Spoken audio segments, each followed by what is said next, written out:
Hello viewers, আসসালামু আলাইকুম। Welcome back to my channel gearshifting. আবারও আপনাদের সামনে উপস্থিত হয়েছি নতুন একটি ভিডিও নিয়ে। আপনাদের সাথে আমি আছি জিহাদ জামান। এই ব্লগটি করা মূলত কক্সবাজার থেকে বগুড়া যাওয়ার একটি মোটো ব্লগ। কক্সবাজার থেকে রওনা দিয়েছি আমরা বগুড়া যাওয়ার উদ্দেশ্যে। আজ এই ব্লগটিতে আমি কক্সবাজার থেকে বগুড়া যাওয়ার সকল অভিজ্ঞতা খুঁটিনাটি আপনাদের সামনে তুলে ধরার চেষ্টা করব।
কক্সবাজার থেকে মূলত আমাদের রওনা দেওয়ার কথা ছিল সকালবেলা, কিন্তু আমাদের রওনা দিতে দিতে বেশ খানিকটা বেলা গড়িয়ে যায়। 11টা পার হয়ে গেছে। আমরা এখন রওনা দিয়েছি বগুড়ার দিকে। আর গুগল ম্যাপের তথ্য অনুসারে কক্সবাজার থেকে বগুড়ার দূরত্ব প্রায় 580 কিলোমিটার, যেতে সময় লাগবে প্রায় 13 ঘন্টার মতো। আমরা এই সময় রওনা দিলাম, দেখা যাক কয়টা বাজে। আর যেহেতু গ্রুপ ট্যুরে আসলে বেশ কিছু ব্যাপার থেকে যায়। আমরা 5টা বাইক নিয়ে 6 জন আমরা এসেছিলাম কক্সবাজার থেকে। এখন রওনা দিলাম বগুড়ার দিকে। বিভিন্ন জায়গায় আসলে যাত্রা বিরতি দেওয়া হবে। কক্সবাজার থেকে রওনা দিয়েই আমরা কলাতলি পার হওয়ার পর ফার্স্ট যাত্রা বিরতি দিয়েছি। এখানে যাত্রা বিরতি দেওয়ার কারণ, আমরা বাইকের তেল নেওয়ার জন্য দাঁড়াইছি। এখন সবাই তেল তুলে নিয়ে আমরা আবার রওনা দিচ্ছি। আর সবচেয়ে বড় কথা হলো, গ্রুপ ট্যুরে সময় ওইভাবে আসলে মেনটেন করা যায় না। দেখা যায় একজন অনেক জোরে গেছে, একজন আসতে যাচ্ছে, আবার আলটিমেটলি সবাইকে এক জায়গায় হইতে যে দেরি করতে হয়, সময় অনেকটা নষ্ট হয়ে যায় সেক্ষেত্রে। আবার এক এক সময় এক একজনের বিরতি লাগে, হয়তো বা কারো ঘুম পাচ্ছে, কারো একটু টায়ার্ড লাগতেছে, আবার বিভিন্ন কারণে আসলে যাত্রা বিরতি দেওয়া লাগে, যে কারণে টাইম লিমিটটা আসলে থাকে না। সিঙ্গেল ট্যুর করলে হয়তো বা একটা নির্দিষ্ট টাইমে পৌঁছানো যায়, বাট গ্রুপ ট্যুরে সেটা কখনোই সম্ভব হয় না। 12-13 ঘন্টার জার্নি অনেক সময় 16-17 ঘন্টা লেগে যায় এই গ্রুপ মেনটেন করতে যেয়ে। আর গ্রুপ ট্যুরে অবশ্যই মাথায় রাখতে হবে সবাইকে একসাথেই চলতে হবে, কারণ আগে পিছিয়ে হয়ে গেলে গ্রুপ ট্যুর আসলে থাকে না। এখন সেটা মেনটেন করতে গেলে আপনাকে অবশ্যই সবাইকে মেনটেন করেই চলতে হবে। এক্ষেত্রে টাইম কম্প্রোমাইজ করা ছাড়া কোনো উপায় নাই। আর সিঙ্গেল রাইড আর গ্রুপ রাইড দুটার মধ্যে অবশ্যই পার্থক্য আছে। আর গ্রুপ ট্যুরে অবশ্যই সকলেরই রাইডিং স্টাইল এক হয় না। হয়তো বা কারো যাত্রা বিরতি লাগে বেশি, কারো হয়তো যাত্রা বিরতি না নিলেও চলে, কারো চা বিরতি লাগে, কারো হয়তো বা একটু ওয়াশরুমে যাওয়ার প্রয়োজন পড়তে পারে। আবার দেখা যায় যে কেউ জোরে যায়, কেউ আসতে যায়। আসলে সব মিলিয়ে মেনটেন করে চলতে হয় গ্রুপ ট্যুরে। গ্রুপ ট্যুর আর সোলো ট্যুরের দুইটার মধ্যে অবশ্যই পার্থক্য আছে। দুটার ফিলিংস দুই রকম। গ্রুপ ট্যুরে অবভিয়াসলি অনেক মজা আছে। গ্রুপ ট্যুরে আসলে অনেক রকম মজাই হয়ে থাকে, একসাথে যাওয়ার একটা মজাই আলাদা। কক্সবাজারে আসার সময় সবসময় আমি টাইম চুজ করি রাতে। বগুড়া থেকে রওনা দিলে আমি রাতে রওনা দিই, বিকালে রওনা দিয়ে ঢাকা রাতে ঢুকে যাই রাত্রেবেলা কক্সবাজারের দিকে। কক্সবাজার পৌঁছাতে পৌঁছাতে আমার সকাল হয়ে যায়, কিন্তু কক্সবাজার থেকে এই ফার্স্ট টাইম আমি সকালে যাচ্ছি। যেহেতু গ্রুপ ট্যুর সবারই ডিসিশন ছিল যে সকালবেলায় বের হব, সেক্ষেত্রে রওনা দিয়েছি সকাল 11টায়। বগুড়ায় পৌঁছাতে পৌঁছাতে গভীর রাতেই পৌঁছাবো হয়তো বা। বাট আমার সমস্যা হলো, আমি রাতে ড্রাইভ করতে বেশি অভ্যস্ত। আসলে সারা জীবন আসলে রাতেই ড্রাইভ বেশি করেছি। আর সকালে বের হওয়ার পিছনে আমার একটা অনীহা আছে, সেটা হচ্ছে তীব্র গরম থাকে, রোদ, আবার এক্সস্টেড হয়ে যায় বেশি শরীর, যে কারণে আসলে দিনের যাত্রাটা একটু কম করি।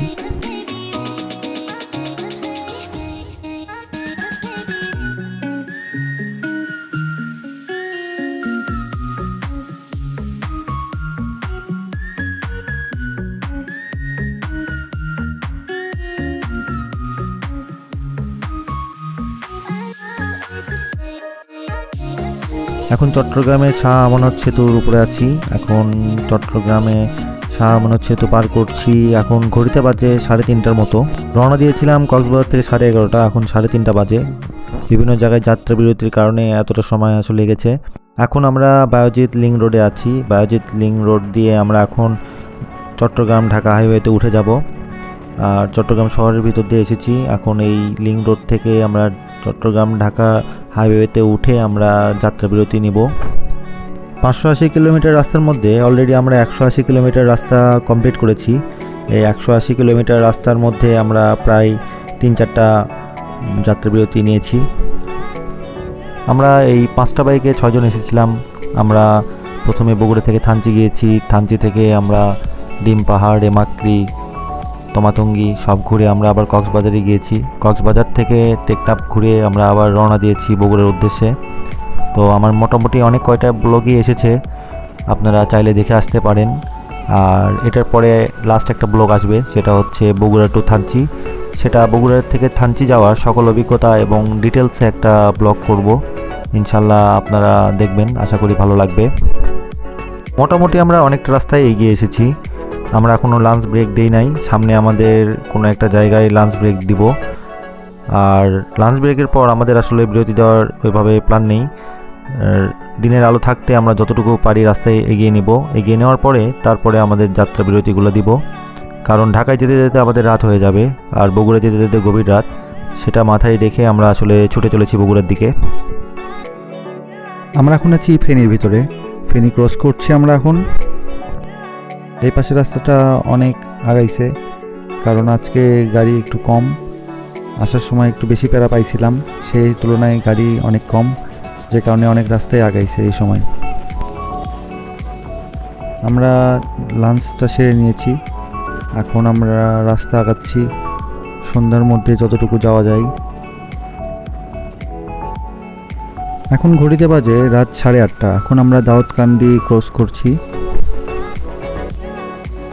লাঞ্চ ব্রেক সহ, চা বিরতি সহ মোট 3টা ব্রেক দিয়েছি চট্টগ্রাম থেকে এই পর্যন্ত আসতে। আপাতত আর কোনো ব্রেক নাই। ঢাকায় যে জাস্ট একটা ব্রেক দিব, সেইখান থেকে বগুড়া পর্যন্ত জাস্ট ডিনারের জন্য একটা ব্রেক। এই 2টা ব্রেকই আছে, তারপরে ডিরেক্ট বগুড়া চলে যাব।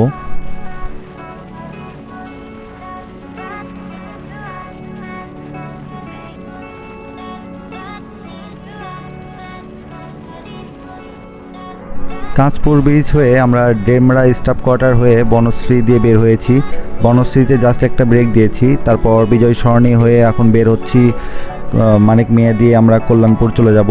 তারপর কল্যাণপুর দিয়ে আমরা সাভার হয়ে যাব বগুড়ার দিকে। এখন আছি মানিক মিয়া এভিনিউয়ে। মানিক মিয়া এভিনিউয়ে এখন আমাদের ঘড়িতে বাজে রাত 11:30।